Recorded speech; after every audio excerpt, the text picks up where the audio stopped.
ராகு பகவான் 4ஆம் இடத்தில் இருந்தால் ஒரு ஜாதகத்திற்கு எந்த மாதிரியான நன்மை தீமைகள் நடக்கும் அப்படிங்கிறத பார்க்கலாம். 4ஆம் இடமும் ராகுவின் நிலையும், இதுதான் தலைப்பு. 4ஆம் இடத்துல ராகு பொதுவாகவே பார்த்தீங்கன்னா நம்ம லக்னம் அப்படிங்கிற ஸ்தானத்திலிருந்து 4ஆம் இடம்ங்கிறது முதல் கேந்திரம், மிக முக்கியமான ஒரு கேந்திர ஸ்தானமும் கூட. இந்த இடத்துல ராகு பகவான் அமர்ந்தா ஒரு ஜாதகருக்கு எந்த மாதிரியான பலன்கள் ஏற்படும்? முதல்ல ராகு அப்படிங்கிறவர் ஒரு பாவ கிரகம், இதுல நமக்கு எந்த மாற்று கருத்தும் இல்லை. பாவ கிரகம் ஒரு கேந்திர ஸ்தானத்தில் இருக்கலாமான்னா இருக்கலாம். ஏன்னா பாவிகளுக்கு எப்போதும் கேந்திரம் தான் வலிமையை தரும். பொருள் காரகத்துவங்களை வாரி வழங்குவதில் ராகுக்கு நிகரான கிரகம் வேற எதுவுமே கிடையாது. பொருள் காரகத்துவங்கள், அதாவது ஒருத்தனை மிகப்பெரிய சக்கரவர்த்தி ஆக்குறது, கோடீஸ்வரன் ஆக்குறது, பெரும் யோகத்தை கொடுக்கறதுல பாவகிரகங்கள் தான் முதல் நிலை வகிக்கிறது. இந்த கலியுகத்துல நீங்க நேர்மையான, நியாயமான, முன்னேற்றமான வழிகளில் செயல்பட்டு ஒருபோதும் கோடீஸ்வரர் ஆகவே முடியாது. இதுதான் நிதர்சனமான உண்மை. இதை நீங்க ஒத்துக்கிட்டாலும் ஒத்துக்கலினாலும் இதுதான் உண்மை. ஏதாவது ஒரு வழியில் பாவச் செயல்கள் புரியாமல் நிச்சயமாக ஒரு மனிதன் பெரும் கோடிகளில் புரள்வது என்பது இயலவே இயலாது. அந்த வகையில பாவகிரகங்கள் தான் முதன்மையா இருக்கும் இந்த ரேஸ்ல. புரியுதுங்களா? இப்ப குரு பகவான் ஒரு ஜாதகரை கல்லூரி பேராசிரியர் ஆக்கிறாருன்னு வச்சுக்கோங்க. கல்லூரி பேராசிரியர், இவர் கல்லூரி பேராசிரியர் சம்பளம் மட்டுமே வாங்கி கோடி கோடியா சம்பாதிச்சிட முடியுங்களா? நிச்சயமா கிடையாது. புரியுதா உங்களுக்கு? பாவகிரகங்களின் தொடர்பு இல்லாமல் பெரும் வெற்றிகள் இயலாது அப்படிங்கிற அடிப்படையில 4ஆம் இடத்தில் அமர்ந்திருக்கிற ராகு பகவான் உங்கள் ஜாதகத்திற்கு கல்வியில் ஒரு சில தடைகளை, மாற்றத்தை தருவார். தாயாருக்கு சில உடல் நலிவுகளை தருவார். தாயாதி வர்க்கத்தோடு முரண்பட வைப்பார். நம்பிக்கை குறைபாடுகளை ஏற்படுத்துவார். நம்பிக்கை குறைபாடுகள் 4ஆம் இடத்துல ராகு இருந்ததுன்னா பொதுவா பெருசா கடவுள் நம்பிக்கை இருக்காது, என்ன பார்த்துக்கலாம் அப்படிங்கிற மாதிரி துணிச்சல் வரும். இங்க 4ல ராகு இருக்கும்போது 10ல கேதுவும் இருப்பாருங்கிறத மறந்துட வேண்டாம், அது அடிஷனல் இன்ஃபர்மேஷன்.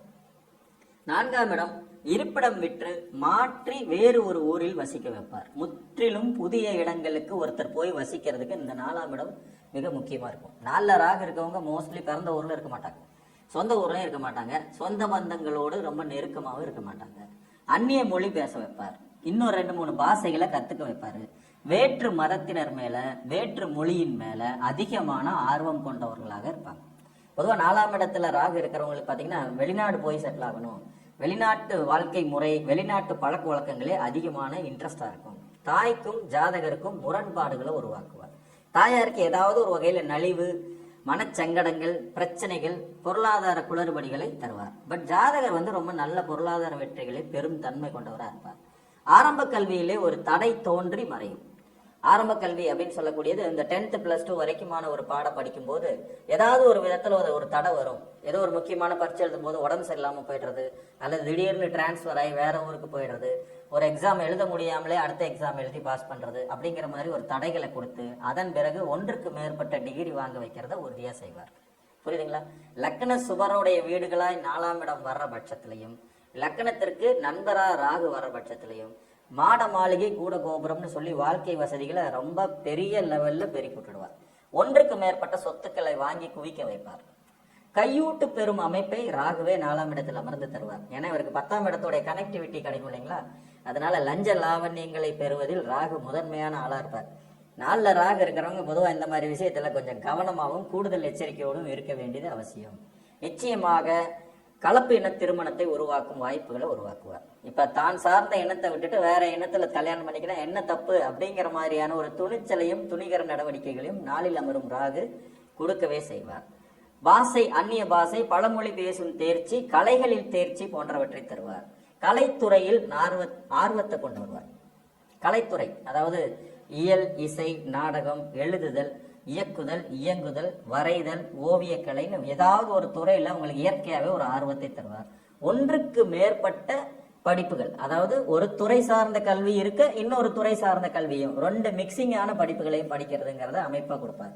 நிறைய 4ல ராகு இருக்கிறவங்க கெமிக்கல் சம்பந்தப்பட்ட படிப்பு, கெமிக்கல் துறை சார்ந்த வேலைகள், மருத்துவத்துறையில சாதனை புரிவது போன்றவற்றை தருவார். ஆராய்ச்சியான எண்ணங்கள் இருக்கும்.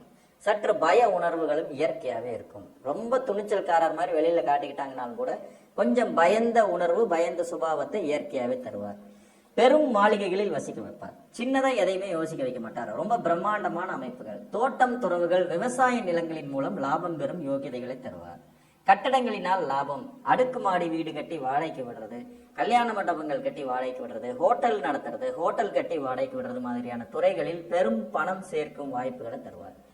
விபத்துகளை பிரயாணத்தில் ஏற்படுத்துவார். 4ஆம் இடம்ங்கிறது பிரயாணம். அந்த பிரயாணத்தின் மூலம் சின்ன சின்ன விபத்துகள், வாகனங்களில் அடிக்கடி பழுதுகளை உருவாக்குவார். வாகனத்தை இயக்குவதில் பயம் கொண்டவர்களாக வச்சிருப்பார். நிறைய 4 ராக இருக்கவங்க பாத்தீங்கன்னா 4 கார் வச்சுப்பாங்க. ஆனா ஒரு கார் கூட ஓட்ட மாட்டாங்க. 4க்குமே டிரைவர் போட்டு தான் ஓட்டிட்டு இருப்பாங்க. அந்த தானே வாகனத்தை இயக்குவதில் ஒரு பய உணர்வு இவங்களுக்கு இருக்கும். துணிச்சல் மிகுந்த காரியங்களில் ஈடுபடுவது போன்ற தோற்றம் கொன்றவராக ஜாதகர் இருந்தாலும் பய உணர்வு மிக்கவராகவே இருப்பாங்க. தாயாருக்கும் இவங்களுக்கும் நிச்சயமா கருத்து வேறுபாடும், தாயாதி வர்க்கத்துடன் முரண்பாடான குணங்களும், வயது போக போக தாய் வர்க்கம், தாய் ஊரு, தாய் நாடை மறந்து பிரிந்து விடும் தன்மையை அதிகமா கொடுப்பாங்க. ராகு ஒரு ரிவர்ஸ் கிரகம் இல்லைங்களா? அவர் 4ஆம் இடத்துல உட்கார்ந்திருக்கார். அப்படிங்கிற போது தன் சுகத்திலும் சிறு சிறு பிரச்சனைகளை சந்திக்கும் விதியை தருவார். உயிர் உறவுகளை பொறுத்தவரை ராகு கெடுத்தாலும் பொருளாதாரத்தை பொறுத்த வரைக்கும் டாப் மோஸ்டா இருக்குங்க 4ஆம் இடத்துல ராகு இருக்கிற தன்மை. அசையும் சொத்துக்கள், அசையா சொத்துக்கள், ரகசிய சொத்துக்கள், ரகசியமான முதலீடுகள், அதில் பெரும் பொருளீட்டும் வாய்ப்புகள் போன்றவை இருக்கும். பெரும்பாலான அரசு உயர் அதிகாரிகள், அரசியல்வாதிகள் ஜாதகத்துல 4ஆம் இடத்துல ராகு இருக்கும். இந்த 4ஆம் இடத்துல ராகு இருக்கிறவங்க கூசாம கையூட்டு பெற்று விடுவார்கள். அதாவது லஞ்ச லாவண்யம்ங்கிறதெல்லாம் இவங்க கிட்ட செல்லுபடியாகாது, வாங்கி குவிச்சிருவாங்க. அதுவும் கொஞ்சம் நஞ்சம்ங்கிறது இருக்காது. மிக அதீதமான பொருளை சம்பாதிக்கும் யோகிதைகளை 4ஆம் இடத்துல இருக்க ராகு கொடுப்பார். அவங்களுக்கு போதும் என்கின்ற எண்ணமே வராது.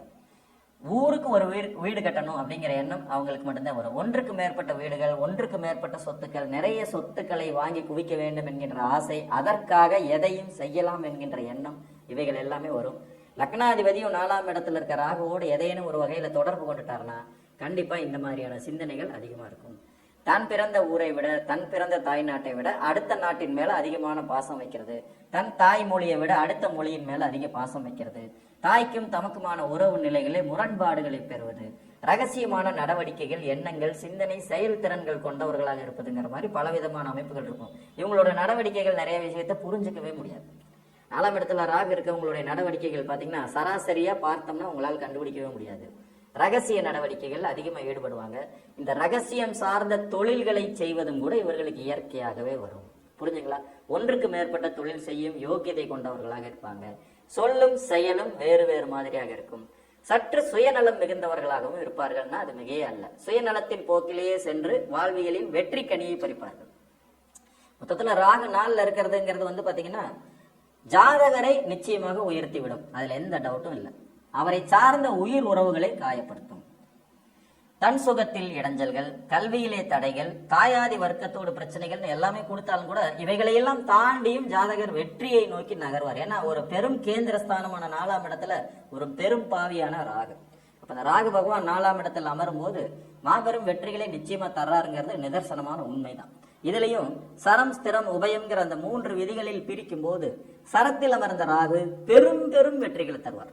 உதாரணமா மேச லக்கணம் கடகத்தில் ராகு சூப்பர், கடக லக்கணம் துலாத்தில் ராகு வெற்றி, துலா லக்கணம் மகரத்தில் ராகு சிறப்பு, மகர லக்கணம் மேசத்தில் ராகு அதி அற்புதம். இது பூர்வமே பாருங்க சரலக்கணத்துக்கு சரலக்கணத்தில் அமர்றது. இதற்கு அடுத்த நிலையை தரக்கூடியது பாத்தீங்கன்னா உபய லக்கணத்தில் ராகு. உபய லக்கணத்துல ராகு அமரும் போது ரொம்ப பெரும் வெற்றி இருக்கும். உபய லக்கணங்கள்ங்கிறது என்ன? மிதுனத்தில் ஒரு லக்கணமா பிறந்தவருக்கு கன்னியில ராகு இருப்பது, கன்னி லக்கணமாய் கொண்டவர்களுக்கு தனுசில் ராகு இருப்பது, தனுசை லக்கணமாக கொண்டவர்களுக்கு மீனத்தில் ராகு இருப்பது, மீனத்தை லக்கணமாக கொண்டவர்களுக்கு மிதுனத்தில் ராகு இருப்பது. இது சிறப்பு. இதற்கு அடுத்த நிலையில தான் ஸ்திர லக்கணங்கள் வரும். ஸ்திர லக்கணங்களால ரிஷபத்தில் ஒருவர் பிறந்திருக்கிறார். ரிஷப லக்கணத்தில் பிறந்தவருக்கு சிம்மத்தில் இருக்கும் ராகு அப்படி ஒன்னும் வாரி கொடுத்துட மாட்டாரு. சிம்ம லக்கணத்தில் பிறந்தவர்களுக்கு விருச்சிகத்தில் இருக்கும் ராகு அப்படி ஒன்னும் பெரிய யோகத்தை செய்து விடுவதில்லை.